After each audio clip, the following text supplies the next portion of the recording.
Mapagpalang araw mga kataba. Yan. Sabi ko naman sa inyo, God is good eh. Meron tayong request na paluto. No, hindi naman others to at sabi ko nga mga unexpected pero malaking bagay na kay Mama Taba. Kasi syempre alam niyo naman, konting konsuelo lang to. Pero sabi ko nga hindi others to. Meron tayo dito, yan. Tilapia. Yan.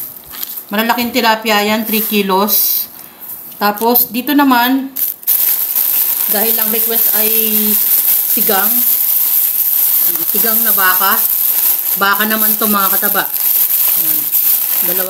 Dalawang yung plastic ginawa ko kasi para mapili ko ng maayos yung ating karne. Napasama lang dyan yung 1 kilo naming chicken. Ito yung chicken. Pero more on baka yan. 3 kilo ring baka. Ayan.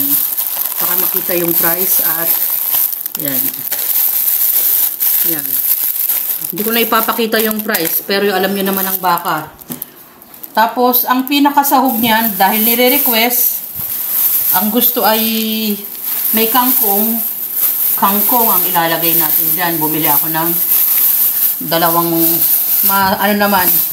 mayabong naman yung kangkong niya. Magandang kangkong. Tapos, ang ibang ingredients natin. Ang mahal ng gulay ngayon, mga kataba. Yan. Sitaw. Maglalagay tayo niyan. Okra. Tsaka siling green. Siyempre, hindi mawawala yung ating pang-asim. Pampalasa rin ng ating siling green. Dinagdagan ko yung kamatis kahit mahal. Meron pa dun sa isang plastic ng Robinson. Yan. Kamatis. Tapos, meron din tayong yan, talong. Yan, mahal na tong mga to. Ito, ilang piraso lang, oh. Pero kasing, ang tataba naman. Tapos, itong gabi, dahil ni-request na gusto maraming gabi. Pampalapot kasi itong mga kataba, pampasarap din yung ating gabi. Tapos, yung ating, syempre, sigang mix. O, yung binabanggit ko na,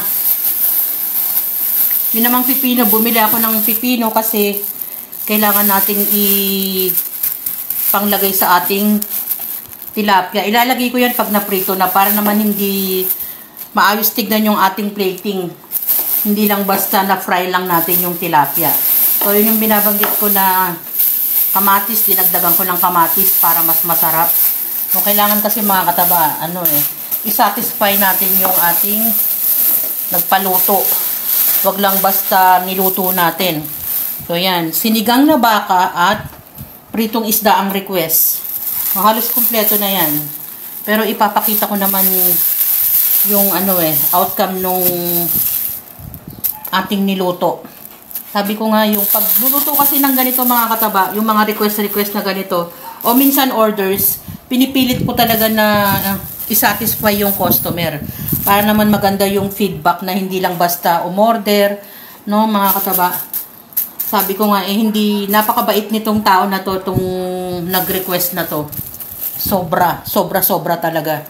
Sabi ko nga na, God is good.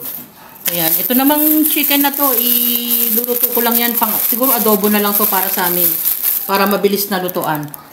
So yan mga kataba, sana may mga araw na darating tayo na, yung parang wala, pero may mga sagot sa ating mga pang-araw-araw na pangangailangan. At saka, huwag tayong mag-expect ng mga bagay na hindi natin dapat na-expect. Ang importante mga kataba, araw-araw nakakaraos tayo. Yun yung ipagpasalamat natin na hindi tayo nawawalan, bagkus nagkakaroon. Yun yung lagi nating bigyan ng dahilan. Huwag tayong malungkot. Lahat may sagot sa ating mga pangangailangan. So, ito maraming salamat sa nag-request at bukas masasatisfy naman. Pipilitin siyempre natin na iluto ng maayos ang kanyang request. Ayan mga kataba ang ating simpleng pagluluto bukas. Bukas ko ito iluluto Isasalang ko na yan. Isasalang ko na yan ng maaga pa lang. Kailangan malambot yung baka. So, yan mga kataba ang ating simpleng araw ngayon at bukas magiging busy si Mama Taba. Ingat kayo mga kataba.